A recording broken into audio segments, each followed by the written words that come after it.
You need people that believe in you, which is arguably the most important thing we give somebody after we give them capital. We always like to say that we believe before others understand. And I remember the people that believed in us, and I also remember the people that didn't. And it's like a chip on your shoulder. And I always like to say that chips on shoulders put chips in pockets. Right. I love finding people that have something to prove, something that made them disaffected in their youth, or something about their identity, or something about a broken family, whatever it is. I have found that it doesn't matter how much money people make or how much success they achieve, but when they have a chip on their shoulder, it is like this fire that burns in them and it propels society forward. It's not great for the individual because they're often disaffected and messed up, but it's great for society. It's great for society and it's great for investors. Right. Hello, everybody. This is Tetzro from Off Topic. We're here for another episode of our video interview series. Today, I'm super excited to be here with Josh Wolfe from Lux. And this is the Lux office in New York. Yes. And you have offices here. Do you have an office anywhere else? Silicon Valley and Menlo Park. Amazing. So we're 40 people and 10 on the investment team, and then 30 that help with everything from capital formation and PR and comms and platform and recruiting. But half New York and half Menlo Park, and then punctuated investments all around the world. But no office yet in Tokyo. But one day soon. Soon. Can you for our audience who doesn't know who you are, can you introduce yourself and introduce what Lux does? I'm a New Yorker. I grew up in Coney Island, Brooklyn, which is a very special place. If anybody comes to visit, it's home to the Cyclone, which is the scariest roller coaster in the world. Okay. Not by virtue of its speed. It's not super fast, nor its descent, which is not the steepest. But it is so old that your ride might be the last, and that makes it terrifying. Coney Island was a very interesting place to grow up because it's a very diverse set of people in Brooklyn, and it's very dense. And you have every ethnicity that sort of comes to New York as immigrants, and they're all mixed. But you also have a lot of hustlers. And so it made me grow up sort of squinty-eyed and skeptical and a little bit cynical, which has always generally served me well in assessing people and their motives. I'm terrified when an entrepreneur walks in and I think they're going to defraud us and fool us. So I'm always in black. And I expect the worst in life. And it's a useful psychological coping mechanism because this way you get positively surprised if you expect all the bad things that can happen. Right. And a lot of people here have been trained with a quote that I have, which is that failure comes from a failure to imagine failure. Right. And that's a complicated thing, but it's playful. And it's intended to basically say, if you can identify what can go wrong in a company or in life and anticipate it, then you can throw time or money or talent at it to prevent the bad thing from happening. So in my world, it might be understanding technology risk. Something can go wrong, it doesn't work. Financing risk, you haven't raised enough money or they can't raise money. Product risk, people risk, market risk. But every risk that you can identify and kill, a later investor that follows us after we invested should pay a much higher price. And I think about value creation as risk reduction. My partner, who I co-founded Lux with, Peter, is way more positive and optimistic. He might be wearing like a Mad Happy sweatshirt like yours, pastel colors. Right. He's more smiley. He's expecting the best. What if it works? And so people joke that he invented the airplane and I invented the parachute, and it's a good yin and yang together. But it works because it's a complementary thing. Totally. Right? And we trust each other and we like each other. And entrepreneurs need some sort of complementary feature like that as well. 100%. Right. You need people that believe in you, which is arguably the most important thing we give somebody after we give them capital. We always like to say that we believe before others understand. And I remember the people that believed in us, and I also remember the people that didn't. And it's like a chip on your shoulder.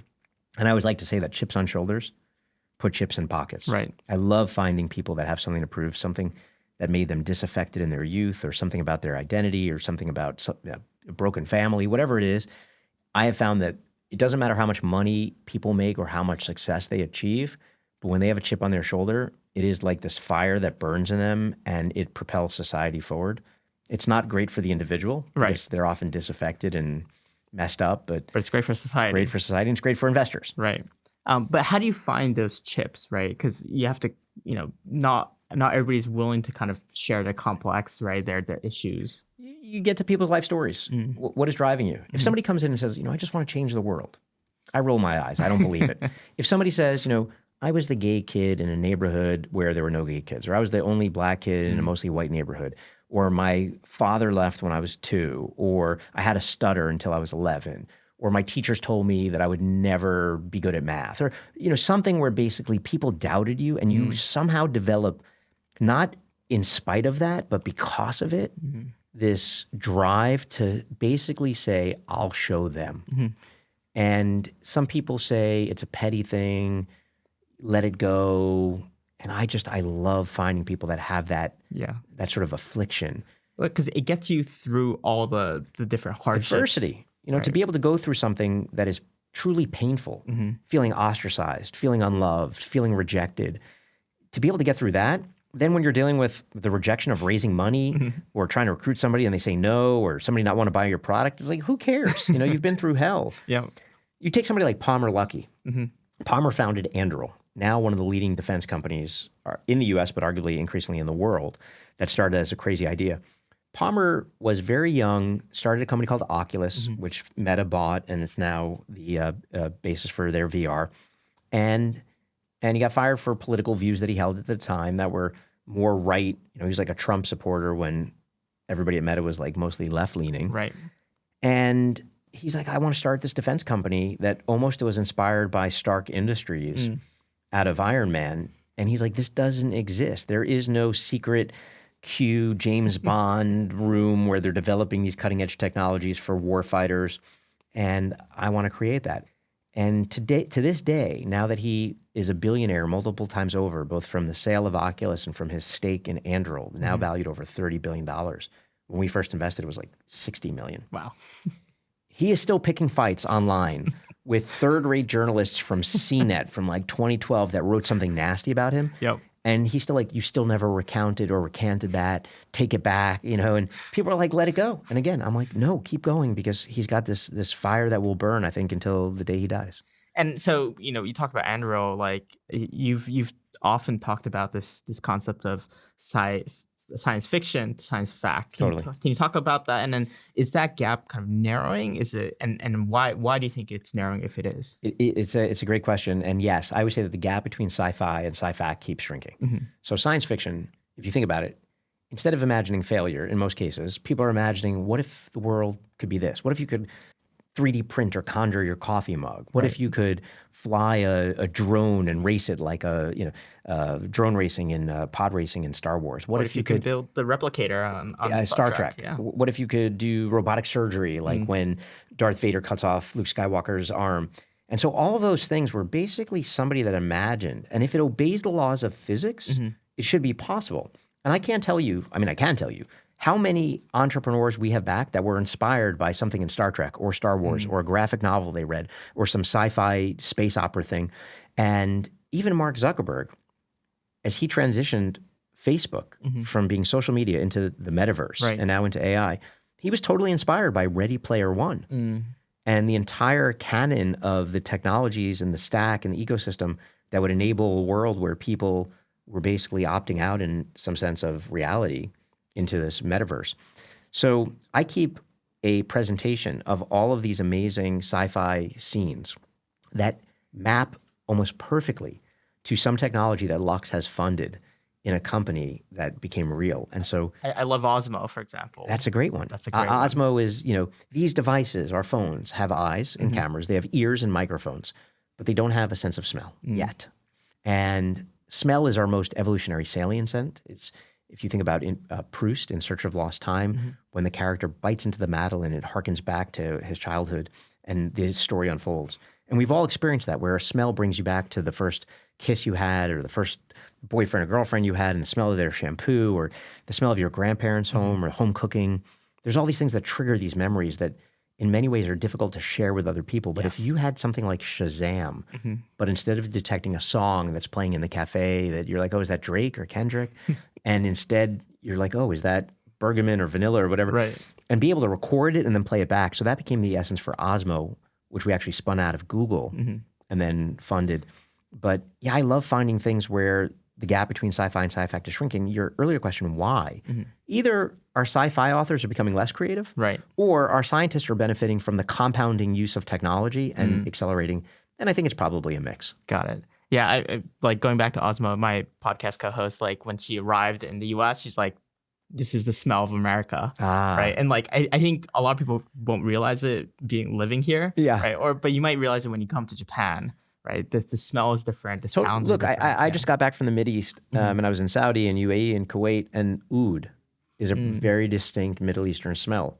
And you get almost inoculated to it as you're there because it just becomes part of the background. But Right. the first time you're there or as you're leaving, you're like, oh, you smell it. And if I describe oud right now, people are like, well, what does that smell like, right? But the ability, if I was like, oh, let me send it to you, that's going to happen in the next few years. Very cool. So I was actually talking to Palmer about this, but like, are you worried at all that, some of the more recent science fiction, especially in the US, tends to be a little bit more dystopian? Yes. Tends to be kind of, let's get back to nature, let's get back to, the past. Are you worried at all about that? I think that's always been the case, even going back to War of the Worlds, that people sort of imagine the failure, they imagine the dystopian. I would say there's a whole genre over the past 10 years of climate dystopia, where everybody imagines climate change has wrecked the world, and it's almost like an old book called Canticle for Leibowitz, where the world is destroyed, some nuclear event or some climate catastrophe, and then it has to rebuild, and you go back to this analog basics. And those are all meant as like portended warnings of climate crisis. And I just don't buy it.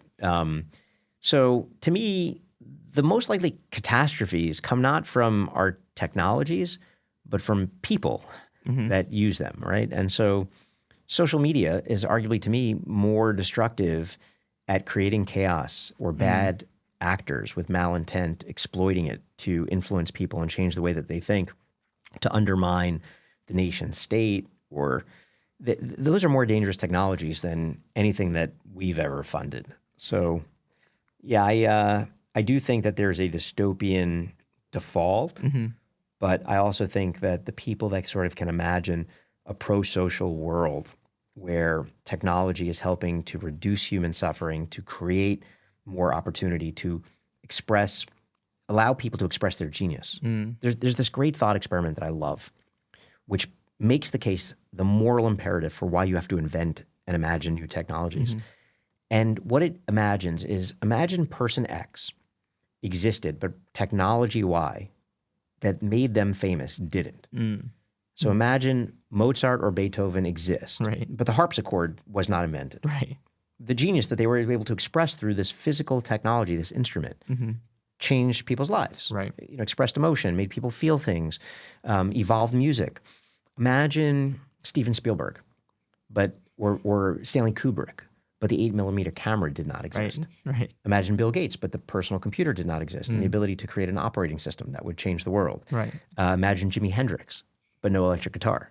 Imagine, I don't know, Diplo, but no DJ equipment. Whatever it is, there's all these instruments and technologies that people use to express their genius. And today it is happening with people using Runway ML or Veo or Sora, an entire new group of people that might not have been filmmakers, but now can express their genius by prompting it and conjuring in their imagination and then physically manifesting it for somebody else to actually see. It's amazing.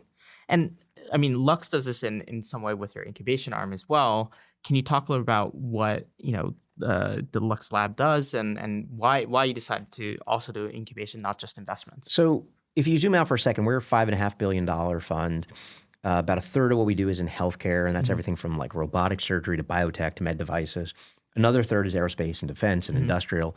And then the final third is what we call core technology, which is more defined by what we don't do. So little in like internet, social media, mobile, and lots in non-invasive brain-machine interfaces, the AI, ML compute infrastructure stack, all kinds of crazy stuff, field programmable, gate arrays, edge inference, really hard technical stuff. Sometimes that seems like sci-fi. So sometimes we do three different styles. We do thesis-driven, which is my favorite, which is understand the consensus. Read as voraciously and competitively as you can. And that would be my advice, by the way, to anybody. Is just read as much as you can so you can understand. And I read like 30 papers every morning. When I say read, I'm flipping through them. I'm not like reading every article, but I'm trying to get the zeitgeist. And I want to see what is the editor saying on A1 of the front page of every paper. And what are they saying on C22, meaning like the third section, the 22nd page, where there's like a little tiny paragraph and they have decided that it's not worth your time. But I actually have a differing variant perception. I'm like, wait a second, this is a really important story and nobody's paying attention to it. So I get interesting theses. I read a lot. I'll give you an example of the thesis, and then I'll tell you about the two other styles, which are people-driven and special situations. Actually, I'll do those quickly. Special situation, late-stage business, early-stage price. How do you find it? Corporate spinoff, a divestiture, some capital market dislocation. Basically, you get to invest in a less risky company because something is screwed up in the cap table or the investor base, and you get to sort of restart it. Right. People-driven, the more investments you make, the more people you have. Somebody like Palmer, we just actually backed Palmer in a new bank. Yep. And there's people that we've backed multiple times, sometimes 2 times, sometimes 5 times, but we call that the Lux family. And it's almost like Japanese style, the karatsu, of a sense of trusted web of companies that you like and trust and want to do again and again. But the thesis for me is the favorite because it's a virtue and a vice of my personality that I like to be right when other people are wrong. Yep. I'm very intellectually competitive. I want to know what do they believe and what are they missing. So 15 years ago, people were going crazy about like clean tech and green tech and alternative energy and solar and wind and biofuels. And I look and I'm like, okay, nobody's focused on nuclear. And with nuclear, I look and I say, okay, there's uranium miners.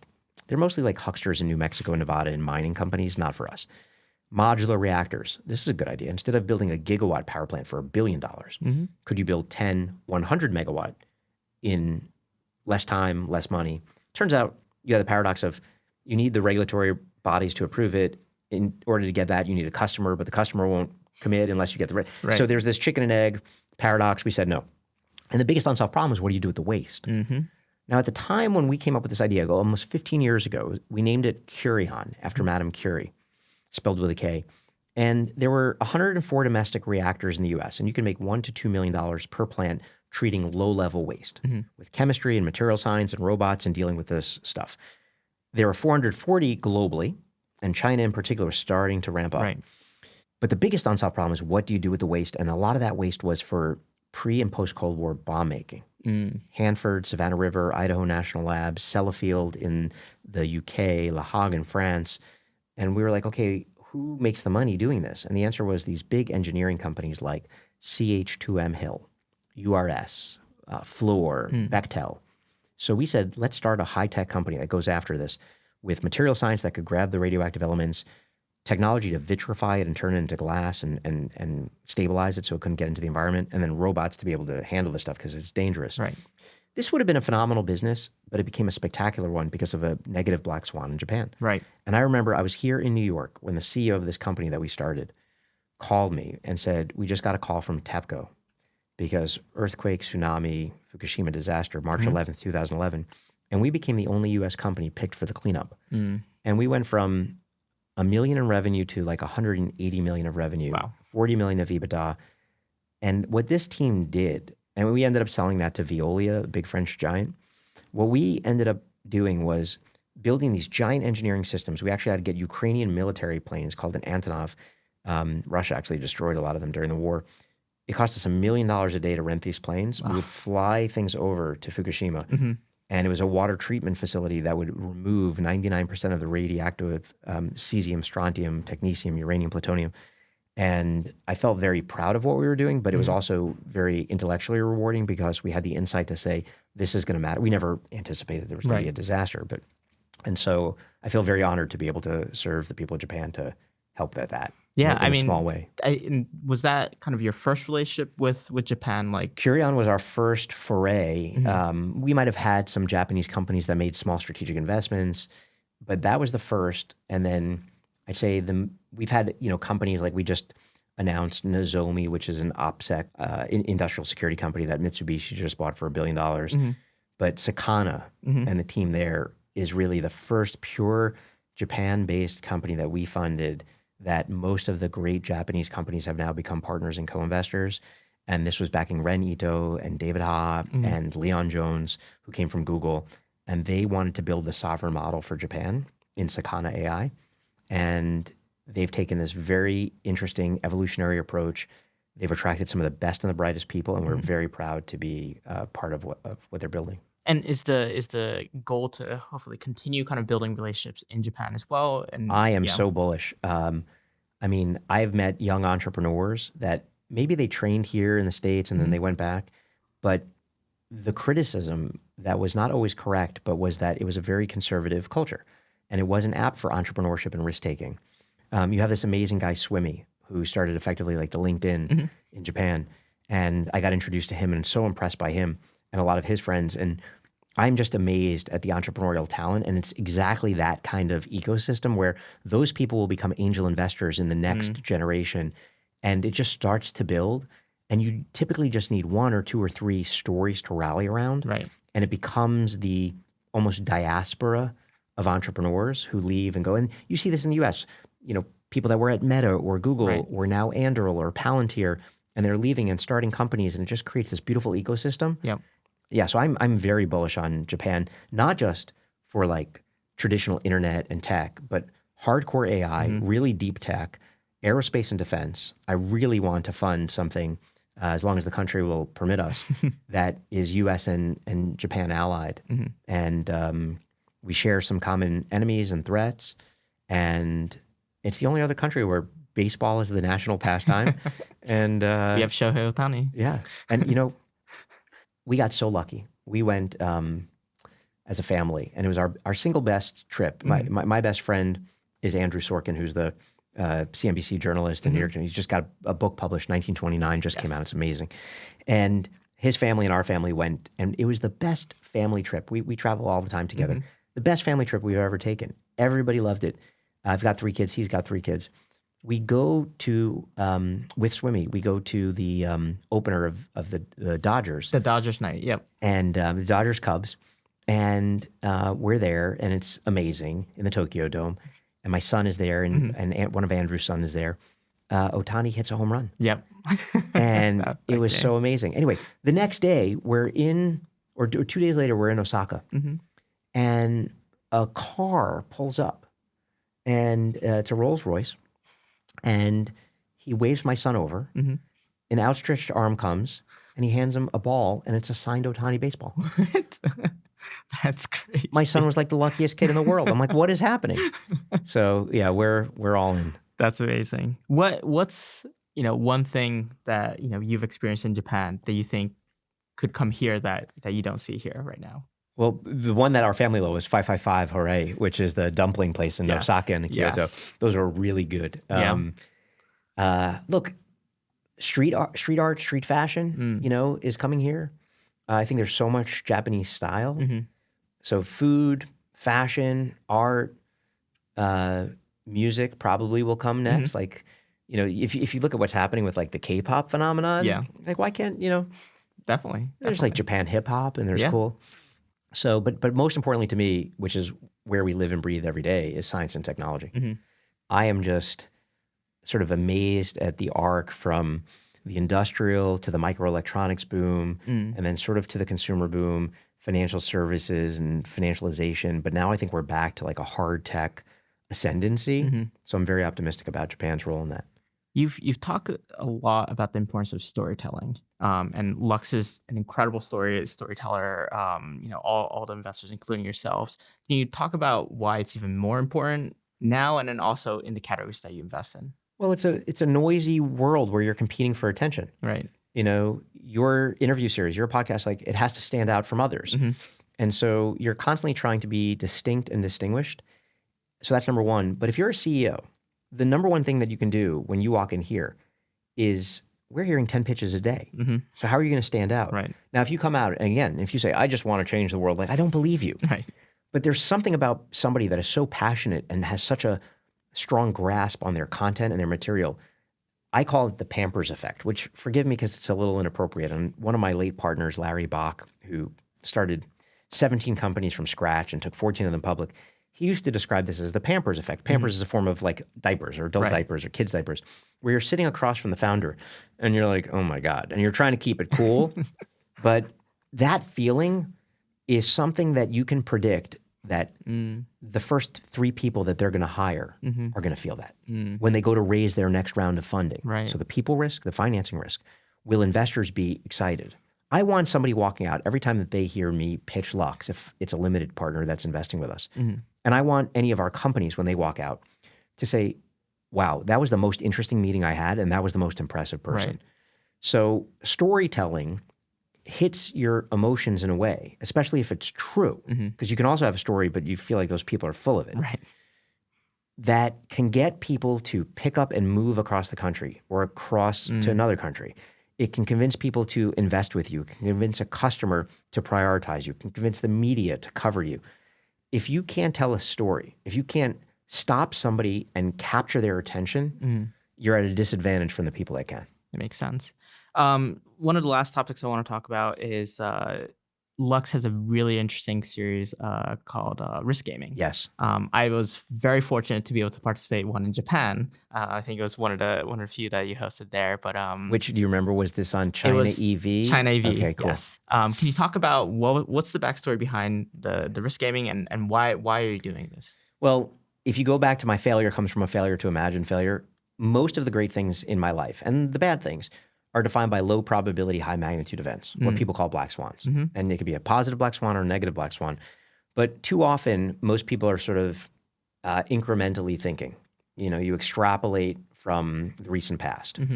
There's a mental model that I use of three famous authors, and I call it Twain, Fitzgerald, and Schopenhauer. Fitzgerald's dictum was, the famous quote is, the test of a first-rate intellect is the ability to hold two opposing ideas in your head at the same time and still retain the ability to function. So this might be like China. China is an engine of growth, or China is a government propped up, debt-laden, commercial real estate disaster waiting to happen. Right. People can debate that. Front page news. Okay. Gold is a shiny piece of metal, or gold is a great store of value in a fiat currency world. Right. Okay. The next one, and so what you can learn from the Fitzgerald situations is everybody's talking about it, everybody's debating it, it's front page news, it doesn't matter. The second is Twain, and his famous quote was, "It ain't what you know that gets you into trouble, or it ain't what you don't know that gets you into trouble. It's what you know for sure that just ain't so." When you have certitude, then you're wrong. Think about housing prices in 2007, 2008. Right. Everybody believed housing prices could only go up, and then dead. The turkey before Thanksgiving. They're born, they get fatter every day, they're being fed, life is amazing, wow, it's great to be a turkey. Thanksgiving, off with your head, you're done. So it's not what you don't know, it's what you know for sure that just ain't so. So there you want to understand, what is the consensus, what does everybody believe, and what if they're wrong? Okay. The third, which is really the domain we live in, is Arthur Schopenhauer, who was a philosopher that said, talent is hitting a target that nobody else can hit. Genius is hitting a target that nobody else can see. And so for us, the geniuses are the entrepreneurs like a Palmer Luckey, Right. Or a Ren and David and Leon that say, this is what the world should look like, and I'm going to make it so against all odds. Riskgaming helps us imagine these scenarios by putting brilliant people together with game mechanics that trade off incentives and conflicts and scarce resources and zero-sum thinking. We don't reveal the game mechanics, Right. but you sort of iterate over 3 rounds. And we've done shipbuilding in the U.S. Here's a big issue because you have China building 3,000 ships last year. We built 6. That's a problem. China in EVs. How did China become the runaway leader in EVs, even though we had Tesla in the U.S.? Elections. And AI integrity. So we've done 2 of these. One where you have, teenagers in Florida that basically are running a hacking scheme to mess with the election, let alone foreign interference from Russia, China, Iran, North Korea. We've done scenarios where we had an AI candidate. So somebody that was running on a singularity ticket to eliminate all of government and just run it on efficient AI. And so some of these are playful, but what's cool about it is we can get US senators and 4-star generals and brilliant CEOs of tech companies, and we assign them different roles. Right. So the head of the 18th Airborne, who now runs UCOM, guy Chris Donahue, is a friend of one of our partners who used to run special operations for the military.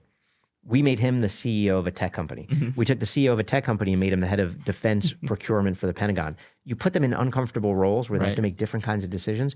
You get to see who's really smart, and then you get to sort of unearth new theses that let us invest in new companies. So it's a lot of fun. Yeah, and it really reflects the real world in a lot of senses because there's so much information you don't know. Totally. You're not given, and you have to kind of guess and you have to experiment alongside. Hidden preferences, hidden motives. That's right. Different incentives. Sometimes you might be deceiving somebody, right? And so the game strategies, sometimes you want to cooperate, sometimes you want to compete, right? Sometimes you want to be conniving, right? And that's the real world. No, it's absolutely incredible. Well, Josh, I know we're running out of time. What's a mental model, or I guess you've already mentioned mental model. So last question: what is a book or piece of content that you keep coming back to?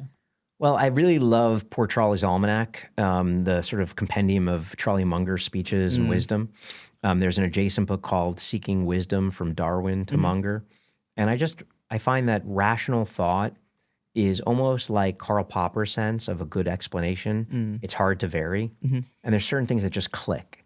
And even though I'm a venture capitalist that is speculating on future, and most of the companies I have do not generate cash flow, and they're not value businesses like a Berkshire Hathaway or Warren Buffett or Charlie Munger would have bought. There's something about the way that he thinks, inspired by the way that Benjamin Franklin thinks, that I find super inspiring and almost polymathic, that you can take something from different disciplines and find the best ideas. So that's a big thing, number one. Number two, I would say anything that touches on human psychology. There's a new book by Steven Pinker about how we know what we know and how we know what other people know.